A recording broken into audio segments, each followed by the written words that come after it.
YSRCP MLA అభ్యర్థి గిరిబాచన్న తనయుడు చంద్రశేఖర్ అన్న జన్మదిన వేడుకలను దేవరకొండ మండల వైఎస్ఆర్సీపీ పార్టీ కార్యాలయంలో ఈరోజు ఘనంగా నిర్వహించడం జరుగుతూ ఉంది.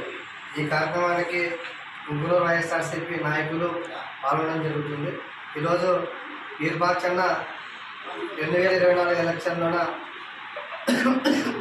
ఎలక్షన్లో భారీ మెజార్టీతో గెలిచాలని కోరుకుంటూ ఈరోజు యువతరానికి ఆదర్శం నిలిచి ఆలూరు నియోజకవర్గంలోనే యువతకు మేల్కోవాలని పిలుపునిస్తూ అన్ని మండలాల్లో 6 మండలాల్లో గాలి ఎట్లా పర్యటిస్తుందో విచ్చలవిడిగా గాలితో పాటు చంద్రశేఖరన్న కూడా అలా పర్యటిస్తున్నాడు. గ్రామాల యువతకు ఆదర్శం చేసుకోవాలా. భగత్ సింగ్ లాంటి